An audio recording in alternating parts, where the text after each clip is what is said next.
Baik, Assalamualaikum warahmatullahi wabarakatuh. Perkenalkan kami dari kelompok 10 kelas A dengan tema Sistem Informasi di Gapo. Di sini saya hostnya Nurdin dengan NPM 23700060002. Kemudian ada rekan saya. Rosinur Azizah dengan NPM 237006003. Kemudian di sini saya akan menjelaskan mengapa saya membuat website Sistem Informasi dengan tema Ligaku. Baik dalam penyelenggaraan liga sepak bola di tingkat sekolah ataupun komunitas lokal, masih banyak proses yang dilakukan secara manual, mulai dari pencatatan tim, penjadwalan pertandingan, hingga pelaporan hasil pertandingan. Cara ini tidak hanya menyita waktu dan tenaga, tapi juga rawan kesalahan seperti bentroknya jadwal, kekeliruan dalam menghitung poin klasmen, hingga keterlambatan dalam menyampaikan informasi kepada publik. Akibatnya, transparansi dan profesionalitas dalam kompetisi pun jadi kurang terjaga. Kemudian berangkat dari permasalahan tersebut, kami mengembangkan sebuah sistem informasi berbasis web bernama Ligaku. Tujuan utama dari sistem ini adalah untuk membantu penyelenggara liga dalam mengelola seluruh proses kompetisi secara otomatis, terstruktur, dan efisien.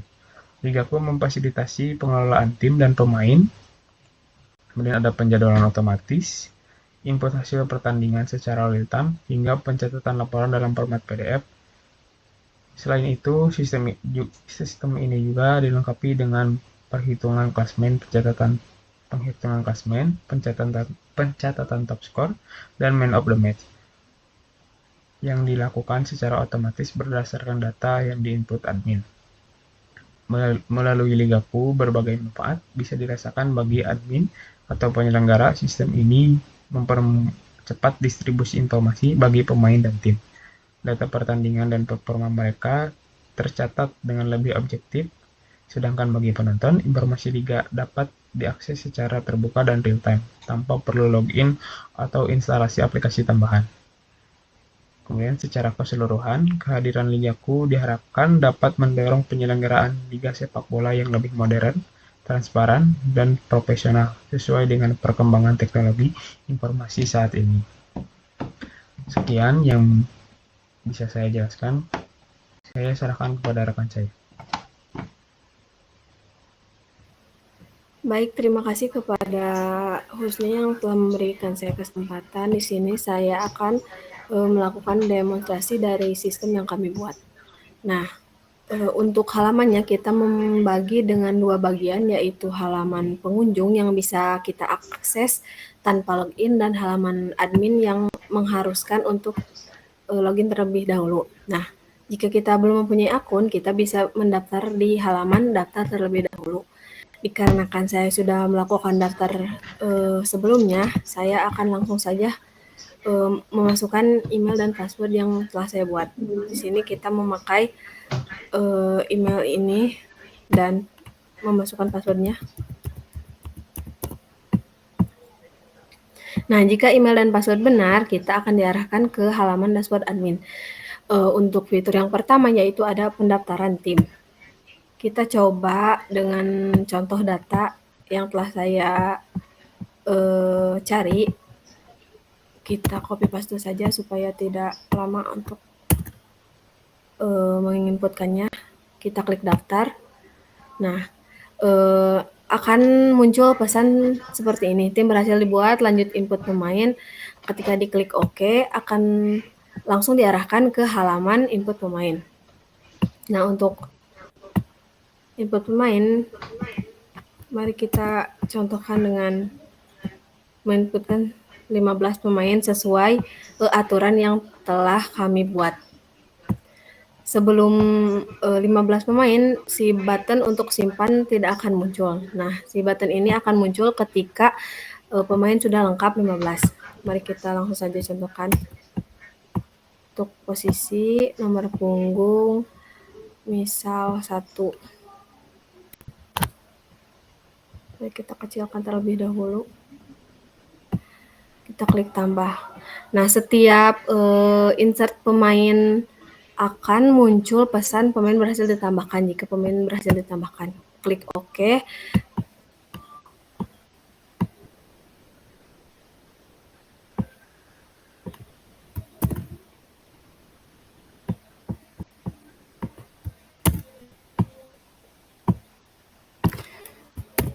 Nah, apabila nomor punggung yang diinputkan sama, akan muncul pesan nomor punggung 14 sudah dipakai pemain lain di tim ini dan kita harus menginputkan nomor punggung yang lain.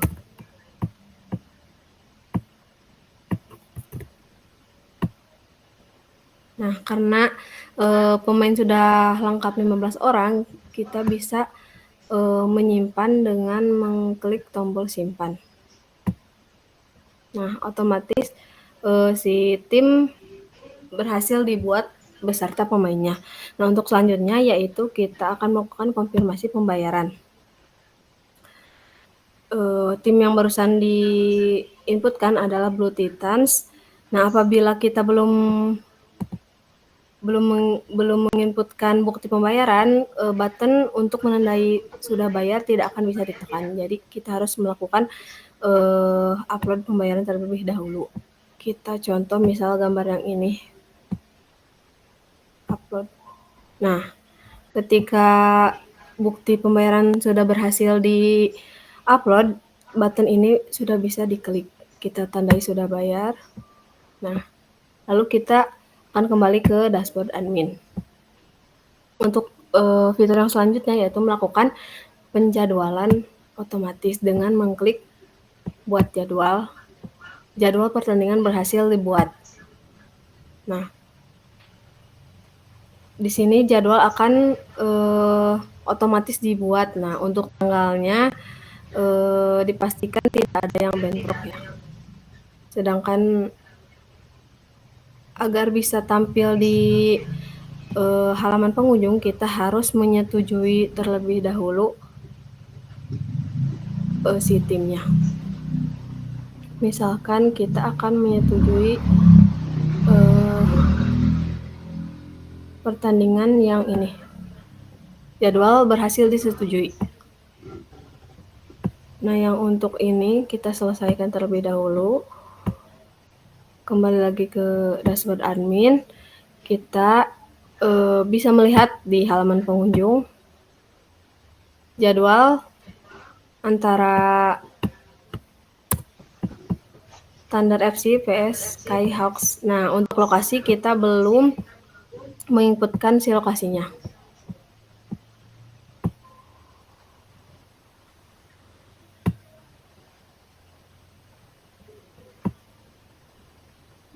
Kita ke langkah selanjutnya yaitu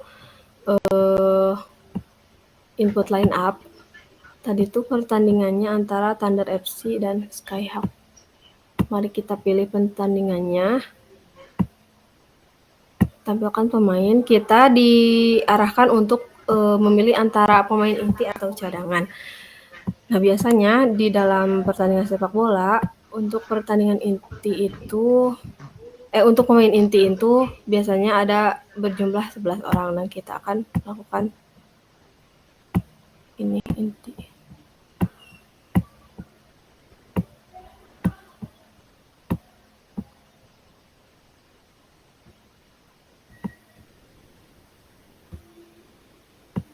Nah, untuk yang lainnya kita buat cadangan.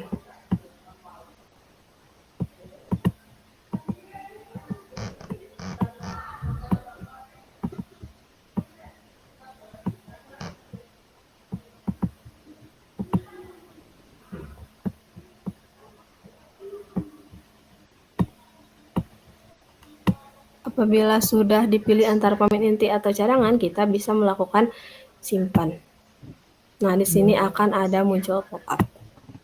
Lalu diarahkan kembali ke dashboard admin. Untuk selanjutnya, kita bisa melihat di halaman pengunjung apakah line up-nya sudah masuk. Nah, di sini akan tampil di bagian line up antara pemain Thunder FC, antara tim Thunder FC beserta Skyhawks dengan line up susunan pemainnya seperti ini. Untuk selanjutnya yaitu kita menginputkan hasil pertandingan. Kita pilih terlebih dahulu jadwalnya. Misalkan skornya yaitu 2-0 antara Thunder FC dan Skyhawks.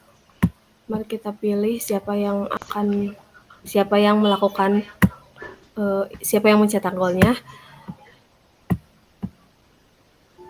Misalkan ini di menit ke-34 dan 55. Nah, selain bisa menginputkan gol, kita juga bisa menginputkan pelanggaran. Kita klik misalkan dari tim Skyhawk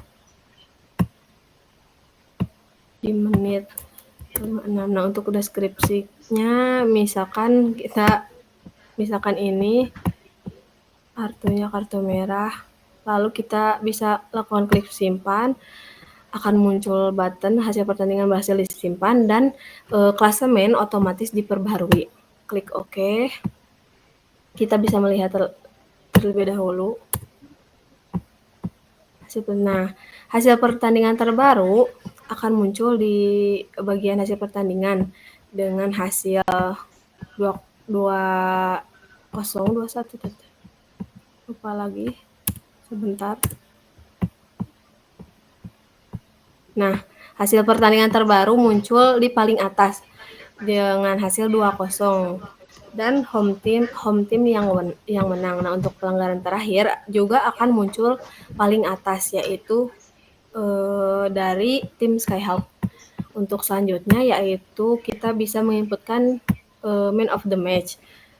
Dari data yang kita lihat, yang banyak melakukan gol yaitu Michael Evans dari Thunder FC. Kita bisa menginputkannya.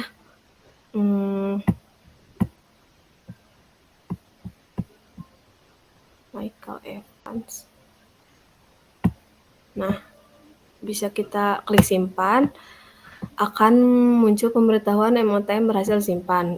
Kita coba lihat di pengunjung. Nah, untuk tampilan man of the match akan muncul ketika si inputan berhasil diinputkan ke database. Dan untuk bagian top skor liga, ini akan otomatis terisi dari jumlah gol yang dicetak oleh para pemain dari banyaknya jumlah gol, dan untuk best player itu otomatis diisi ketika dia telah banyak mendapatkan man of the match. Nah, untuk klasemen liga akan otomatis juga terisi saat kita menginputkan gol dan MOTM. Untuk fitur yang selanjutnya yaitu ekspor laporan.